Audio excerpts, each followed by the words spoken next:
Hello guys, नमस्कार, good evening. आप सभी का स्वागत है पैरामेडिकल के इस number 1 YouTube channel total learning पर। तो दोस्तों, आप सभी का क्लासेज स्टार्ट हो चुका है, तो जल्दी से एक बार तेज़ी से अपने दोस्तों के पास इस वीडियो का लिंक को शेयर कर दीजिए, ताकि दोस्तों हमारे साथ आपके विद्यार्थी यानी आपके दोस्त लोग जुड़ सकें। और मैं बता दूं उन सभी विद्यार्थियों को जो लोग हमारे इस चैनल पे आते हैं, क्लास करते हैं और उनको टाइमिंग का पता नहीं होता है, तो इनका जो क्लासेस का टाइमिंग है दोस्तों, वो यूट्यूब पर पैरामेडिकल वाले के लिए शाम के 8 बजे है ना। शाम के 8 बजे आपको क्लासेस मिल जाएगी, तो 8 बजे से आप लोग ज़रूर ज्वाइन करिए। और पीडीएफ पाना चाहते हैं क्लासेस का, तो आपको फ्री ऑफ कॉस्ट टेलीग्राम पे प्रोवाइड करवाया जाता है। ठीक है, प्रोवाइड करवाया जाता है, तो उस क्लास को भी ज्वाइन कर सकते हैं। चलिए, है ना। तो यहाँ पे हम लोग स्टार्ट करते हैं। आज हम लोग फिजिक्स का पहला चैप्टर है ना, फिजिक्स का पहला चैप्टर का क्वेश्चंस करने वाले हैं। तो एक बार जल्दी से सभी लोग आ जाएं और यस कमेंट कर दें, ताकि मैं क्लासेस को स्टार्ट कर सकूं, है ना। चलिए जल्दी से एक बार यस कमेंट कर दीजिए।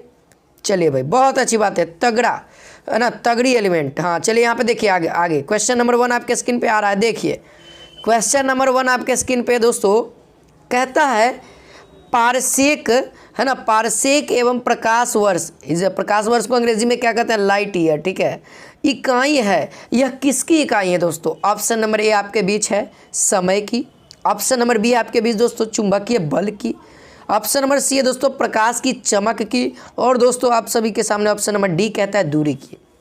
तो दोस्तों हम लोग चैप्टर वाइज करने वाले पूरे सीरीज को। ठीक है, तो चैप्टर वाइज एमसीक्यूज में देने वाला हूं, तो डेली आप लोग 8 बजे हमारे साथ बने रहिएगा, है ना। कल की क्लासेस किसी कारणवश मिस हो गई थी दोस्तों, बाकी आप लोग को डेली मिलेगा। तो चलिए, है ना, तो यहाँ पे आंसर क्या हो जाएगा? यहाँ पे जो आंसर होगा दोस्तों वो हो जाएगा ऑप्शन नंबर डी, दूरी का, है ना, दूरी का। ये तो रहा दोस्तों पारसेक और प्रकाश वर्ष की। अगर मैं पूछूं आप सभी से दोस्तों कि समय की इकाई यानी कि यूनिट क्या है, समय की यूनिट यानी कि इकाई क्या है, जल्दी से आप लोग कमेंट करके बताइए सभी लोग अपना अपना आंसर। बहुत अच्छा, है ना। समय की यूनिट यानी कि इकाई क्या है दोस्तों? सेकेंड है। क्या है? सेकेंड है ना, सेकेंड है। चलिए बहुत अच्छी बात है। अगर वही मैं बात करूं दोस्तों, आपसे पूछूं कि चुंबकीय बल की एसआई यूनिट क्या है, चुंबकीय बल की एसआई यूनिट क्या है? चलिए, आप सभी को इसका भी आंसर मालूम होना चाहिए दोस्तों। बहुत अच्छा, बहुत सारे विद्यार्थी लोग आंसर कर भी रहे हैं, और जो लोग नहीं कर रहे, जिनको नहीं पता है, तो उनको याद दिला दूं क्या होता है भैया? टेस्ला होता है। ठीक है, याद रखिएगा क्या होता है? टेस्ला होता है। ठीक है, अब ये टेस्ला मत समझ जाना जो इलेक्ट्रिक कार बनाती है। चलिए आगे बढ़ते हैं। अगला प्रश्न देखिए, क्वेश्चन नंबर 2, जो कि मोस्ट इंपॉर्टेंट है। कहता है 1 माइक्रोन बराबर है। 1 माइक्रोन भैया किसके बराबर है? ऑप्शन नंबर ए 10 के पावर -3 मिलीमीटर के, ऑप्शन नंबर बी 10 के पावर -2 मिलीमीटर के, ऑप्शन नंबर सी 10 के पावर -1 मिलीमीटर के, और ऑप्शन नंबर डी 10 के पावर -4 मिलीमीटर के। तो किसके बराबर है? सभी विद्यार्थी अपना अपना आंसर बता देंगे, ताकि यहाँ पे सभी का पता लग जाए, है ना। तो यहाँ पे आंसर क्या हो जाएगा दोस्तों?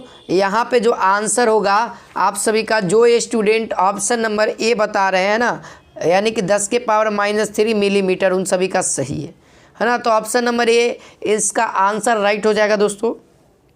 अच्छा, हम लोग प्रीवियस क्वेश्चन की ओर बढ़ते हैं थोड़ा सा। तो मैं यदि आपसे क्वेश्चन पूछता है आपके एग्ज़ाम में कि जो प्रकाश वर्ष है, तो 1 लाइट ईयर बराबर क्या होगा?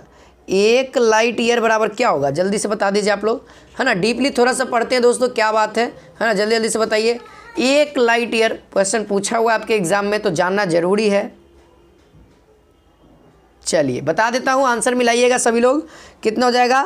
9.4, है ना, 6 7 गुने 10 टू द पावर कितना होगा? 15। ठीक है, 10 टू द पावर 15 मीटर, यानी इसको अप्रॉक्स में आप लोग कितना कह सकते हो? 16 भी कह सकते हो, 16 भी कह सकते हो एक तरह से। ठीक है, मीटर। ये चीज़ें याद रखना, कभी कभी आपको अप्रॉक्स में लगभग 10 के पावर 16 लिख देगा, या एक्यूरेट आपको यही वाला लिखेगा, तो दोनों आपको पता होना चाहिए। अब ये तो रहा लाइट ईयर की। अगर मैं बात करूँ 1 पारसेक बराबर कितना होगा? 1 पारसेक बराबर कितना हो जाएगा? मीटर में, मीटर की बात कर रहे हैं, मीटर में कन्वर्ट करना है। चलिए मैं बता देता हूँ आप सभी को, याद रखिएगा ये सब क्वेश्चन। 3.26 गुने 10 के पावर 16 मीटर, ठीक है, 10 के पावर 16 मीटर। तो सबसे बड़ा दूरी का मात्रा कौन सा हो गया दोस्तों?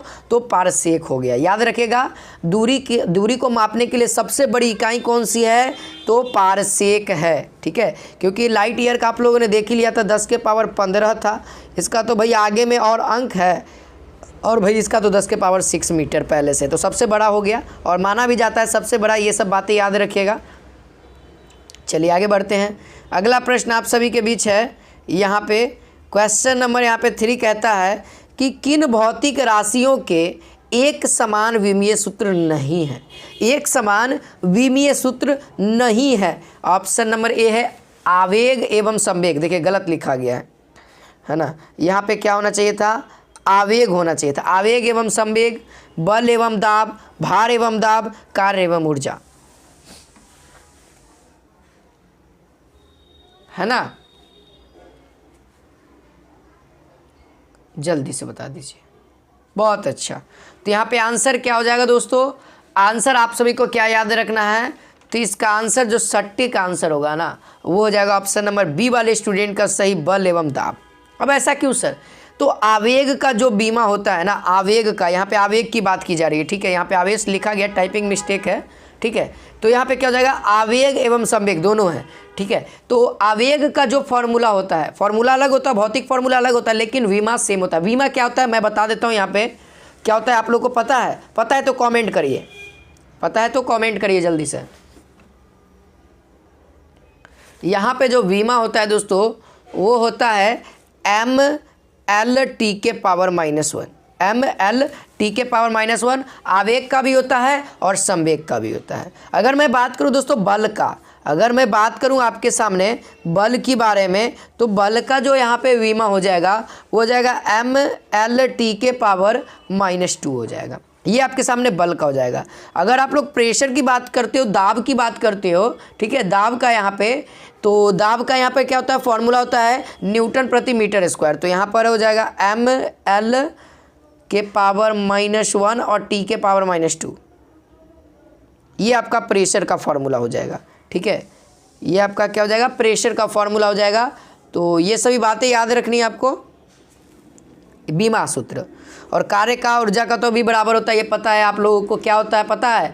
ML², यहाँ पे केवल स्क्वायर कर दो तो ये कार्य हो जाएगा, ठीक है, कार्य हो जाएगा। बस यहाँ पे कर दीजिएगा। तो उम्मीद है ये सभी चीज़ें याद रखने। कभी कभी आपके एग्जाम में बल का बीमा सूत्र पूछ देगा, ठीक है, क्योंकि 2019 के एग्जाम में पूछ रखा था, तो आपसे भी पूछेगा। तो 2020 के एग्ज़ाम में, 2020 के एग्ज़ाम में बल का बीमा सूत्र पूछे हुए था, इसीलिए मैंने बता दिया कि इंपॉर्टेंट है। हो सकता है आपकी बार दाब का पूछ दे या आवेग या संवेग कोई भी पूछ दे, तो आपको पता रहे। चलिए अगला प्रश्न करिए, जल्दी से करिए। क्वेश्चन नंबर 4 कहता है वायुमंडलीय दाब को मापने यंत्र का प्रयोग किया जाता है। क्या भाई? मापने नहीं यंत्र का प्रयोग किया जाता है। क्या लिखा हुआ है यहाँ पे? ये चीज़ें गलत है। मापने में यंत्र का प्रयोग किया जाता है ना, मापने में, यहाँ पे में लिखना चाहिए, गलत लिखा हुआ है। ये देख लीजिएगा आप लोग, ठीक है। वायुमंडलीय दाब को मापने में यंत्र का उपयोग किया जाता है। कौन सा यंत्र का उपयोग किया जाता है? हाइग्रोमीटर, बैरोमीटर, मैनोमीटर या हाइड्रोमीटर? तो इसका आंसर क्या हो जाएगा दोस्तों? तो इसका आंसर आप लोग यदि बी बता रहे हैं तो उनका सही है यहाँ पे बैरोमीटर, यहाँ पे आंसर होगा। अब कैसे होगा देखिए, बैरोमीटर से दोस्तों हम लोग क्या करते हैं मालूम है? बैरोमीटर से हम लोग वायुमंडलीय दाब को मापते हैं, और यहाँ पे यदि मैं बात करूँ हाइग्रोमीटर से, तो यह वायुमंडलीय आर्द्रता को मापते हैं। इससे क्या मापते हैं? वायुमंडलीय आर्द्रता, यानी कि वायुमंडलीय में कितना नमी है। अगर मैं बात करूं हाइड्रोमीटर की, तो यदि हाइड्रोमीटर का क्वेश्चन आ जाए तो आप लोग को क्या याद रखना है? इसका यूज हम लोग जल में ध्वनि को मापते हैं। उत्पन्न जो ध्वनि होती है, जो ध्वनि, उसको मापते हैं, ठीक है। तो ये तीनों चीज़ें बाकी है, तीसरा का नहीं पता लगा ये क्या है, ठीक है। ये ऐसे ही लगता है आर्टिफिशियल बना दिया गया है। चलिए क्लियर है। चलिए आगे बढ़ते हैं, अगला देखते हैं क्या क्या मिस्टेक यहाँ पे देखने को मिलेगा। अभी 5 देखिए, कहता है गुरुत्वाकर्षण नियतांक की विमा है। गुरुत्वाकर्षण नियतांक की विमा क्या होती है ना। तो गुरुत्वाकर्षण नियतांक कह रहा है भाई, तो इसका आंसर आप सभी को पता भी होना चाहिए। ग्रेविटी कांस्टेंट का फॉर्मूला। तो यहाँ पे आंसर बहुत सारे विद्यार्थी लोग बी बता रहे हैं ना, तो जो बी बता रहे हैं उनका भाई सही है। ग्रेविटी कांस्टेंट यानी कि गुरुत्वाकर्षण नियतांक का जो फॉर्मूला यानी बीमा का फॉर्मूला होता है वह m के पावर -1 l के पावर 3 t के पावर -2 होता है। ठीक है, करेक्ट है आपका। चलिए अगला प्रश्न करिए। ये देखिए यहाँ पे भी टाइपिंग मिस्टेक है। निम्नलिखित में से कौन सी अविमीय राशि है। यहाँ पे क्या लिखना चाहिए था, अविमीय राशि है ना, जिसमें बीमा न हो। ऐसा कौन सा राशि है जिसका बीमा न हो, जल्दी से भाई। यहाँ पे सबका बीमा है ना। तो चलिए इसका आंसर क्या हो जाएगा, इसका आंसर हो जाएगा विकृति, यानी कि ऑप्शन नंबर ए इसका सही आंसर हो जाएगा। क्योंकि दोस्तों इसका क्यों बीमा नहीं है, इसका भी रीज़न है। इसका रीज़न है डेल्टा एल बटा में एल, यानी कि दोस्तों ये छोटा सा है और ये लंबाई है। अगर मैं लंबाई की यूनिट की बात करूँ तो मीटर बटा में मीटर, छोटा रहे चाहे बड़ा रहे तो उसको हम लोग मीटर में ही मापते हैं एसआई यूनिट में। तो मीटर कैंसिल हो गया तो भाई बचा ही नहीं कुछ। तो इसका इसीलिए अविमीय सूत्र है ये। किसका, इसका विमीय सूत्र नहीं होता है। बाकी श्यानता गुणांक का भी होता है। चलिए मैं श्यानता गुणांक का भी विमीय सूत्र आप सभी को बता ही देता हूँ। जिसका विमीय सूत्र क्या होता है दोस्तों, m l के पावर -1 t के पावर -1, ये श्यानता गुणांक का होता है। अगर गैस कांस्टेंट की बात करोगे तो गैस कांस्टेंट का जो फॉर्मूला होता है, ठीक है, इसका होता है ml² t के पावर -2 होता है। साथ में आपको और भी होगा थीटा के पावर -1 और साथ में दोस्तों मोल के पावर -1, ये चीज़ें होंगी। ये किसके लिए, गैस कांस्टेंट के लिए। अगर आगे बढ़ते हैं प्लांक नियतांक, तो इनका भी है, थोड़ा सा पेज को रिफ्रेश कर लेते हैं। आपको पता है तो कमेंट में जवाब दीजिए इसका, है ना। प्लांक नियतांक का क्या होता है, सिंपल है। प्लांक नियतांक का ज़्यादा बड़ा नहीं है, बस खाली गैस कांस्टेंट का था। ml² t के पावर -1 ये है। और अगर मैं यहाँ पे यदि -1 कर देता हूँ तो ये हमारा किसका हो जाएगा, श्यानता गुणांक का हो जाएगा। ठीक है, चलिए क्लियर हो गया होगा, सभी बातें आप सभी को समझ में आ रही होगी। चलिए यहाँ पे देखिए क्वेश्चन नंबर 7 का आंसर बताइए आप सभी लोग। क्वेश्चन नंबर 7 कहता है वायुमंडल में अपेक्षिक आर्द्रता मापी जाती है ना। अपेक्षिक आर्द्रता को वायुमंडल में देखिए, अभी मैंने बताया था वायुमंडल में आर्द्रता को कौन से यंत्र के द्वारा मापते हैं, है ना। यही क्वेश्चन फिर से पूछा है, थोड़ा सा अलग तरीके से आपसे पूछा है ताकि आप लोग कन्फ्यूज़ हो जाएं, है ना। और मैं उसी लेवल का क्वेश्चन लाता हूँ जो आपके पैरामेडिकल के लिए बहुत ही हेल्पफुल हो, है ना।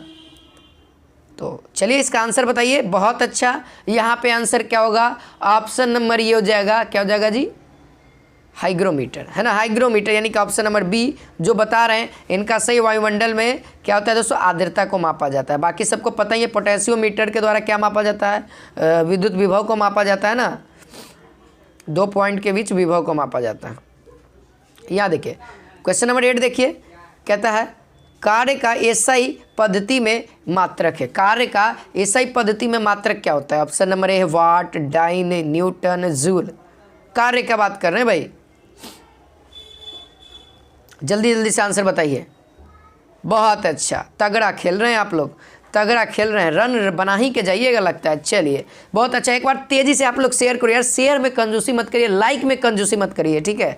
तो चलिए इसका आंसर क्या हो जाएगा, कार्य का जो एसआई पद्धति में मात्रक होता है वो होता है जूल।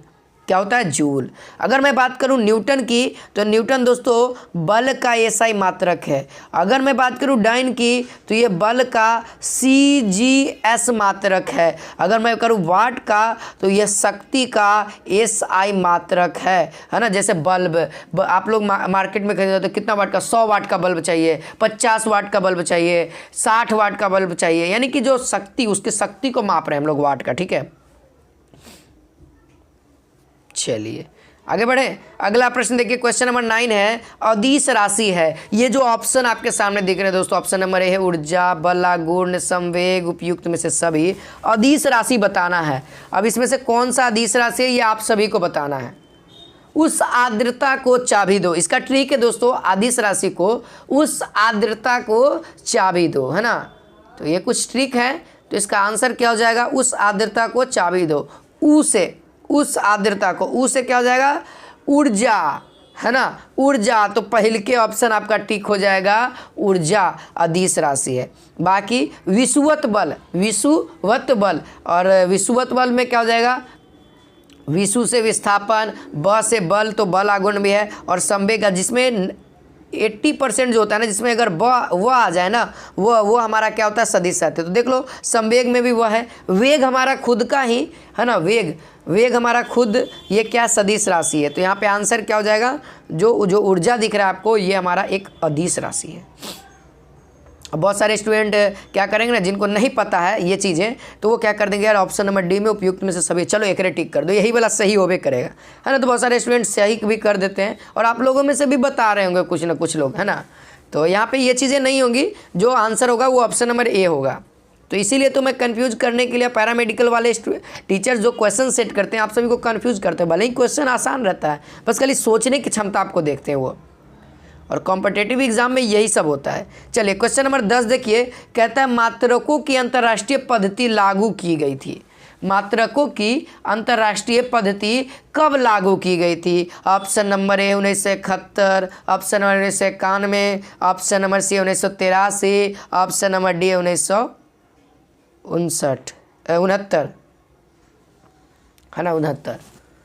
चलिए तो इसका आंसर क्या हो जाएगा, बहुत अच्छा। यहाँ पे जो हो जाएगा, मात्रकों की अंतर्राष्ट्रीय पद्धति यहाँ पे कब लागू की गई थी, 1971 में, यानी एसआई पद्धति जिसको हम लोग कहते हैं अंतर्राष्ट्रीय पद्धति, वो है। ठीक है, एसआई पद्धति को अंतर्राष्ट्रीय पद्धति भी जानते हैं, तो ये बातें क्लियर होनी चाहिए। और यह कब आया था, तो 1971 ईस्वी में।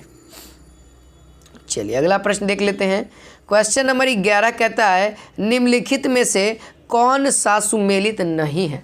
सुमेलित नहीं है। ऑप्शन नंबर ए सेल्सियस का ताप, किलोवाट घंटा का विद्युत, RH गुणक का रक्त, और ऑप्शन नंबर डी है रिक्टर पैमाना आर्द्रता। तो इस साइड है इकाई और इस साइड है जिस चीज़ की इकाई है वो चीज़, है ना। तो यहाँ पे आंसर कौन सा आपको दिख रहा है, गलत वाला, है ना। वो चीज़ का पैमाना ही नहीं है, वो चीज़ का इकाई ही नहीं है। तो देखिए ताप का तो भाई डिग्री सेल्सियस होता है, केल्विन होता है, डिग्री सेल्सियस होता है। विद्युत ऊर्जा, विद्युत एक ऊर्जा है, तो ये किलोवाट घंटा चल जाएगा, इसका मात्रक होता है। रक्त का मात्रक देख लो, RH गुणक होता है, ये भी आप लोग पता कर लेना, ठीक है, नया है और आप सभी के बीच पता भी हो, कुछ स्टूडेंट को पता होगा, किसी स्टूडेंट को नहीं पता होगा, तो आप लोग याद कर लीजिए, RH गुणक क्या, रक्त है, रक्त का इकाई है। अब आते हैं रिक्टर पैमाना। तो रिक्टर पैमाना का आप लोगों ने नाम सुना होगा, भूकंप की तीव्रता को मापने के लिए। तो ये चीज़ तो आर्द्रता को मापने के लिए आपको पता है, आर्द्रता को मापने के लिए क्या इकाई है, वो चीज़ अलग है ना। तो यहाँ पे जो मापने के लिए है वो है भूकंप की तीव्रता। तो ऑप्शन नंबर डी हमारे हिसाब से सही आंसर होगा, और आप लोगों का जो स्टूडेंट डी बता रहे हैं उन सभी का सही है। ठीक है, क्लियर हो गया होगा। चलिए अगला प्रश्न देखिए, क्वेश्चन नंबर यहाँ पे 12 देखिएगा, कहता है दोस्तों निम्नलिखित में से कौन सी राशि सदिश नहीं है? सदिश नहीं है, देखिए सदिश का ट्रिक हमने बताया था अभी। आपको अदिश का यदि याद हो गया तो सदिश आप लोग आसानी से कर सकते हो। विषुवत बल और 80 या 80% जितना भी वह वाला होगा ना, वह से रिलेटेड वो हमारा क्या होगा, सदिश राशि होगा। 20% ऐसे होंगे जो अदिश राशि होगा। 20% में जैसे विद्युत ऊर्जा हमारा क्या है, एक अदिश राशि है ना, क्योंकि इसमें भी वो आता है। और मैंने कहा कि वह जो है वह क्या है, सदिश राशि है, लेकिन विद्युत ऊर्जा जो है ना दोस्तों, यह एक अदिश राशि है। ठीक है, यह एक अदिश राशि है, क्योंकि 80% की मैंने बात किया, 20% तो हमारा अदिश हो सकता है। अगर आप लोग ध्यान दे रहे होंगे, उस आर्द्रता को चाबी दो, उस आर्द्रता को चाबी दो।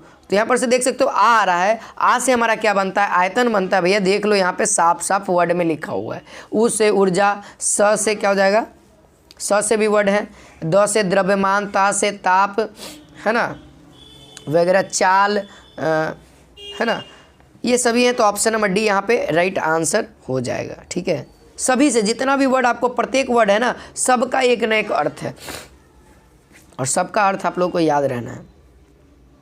आगे बढ़िए। तो यहीं पे आज का क्लास यहीं पे एंड करते हैं।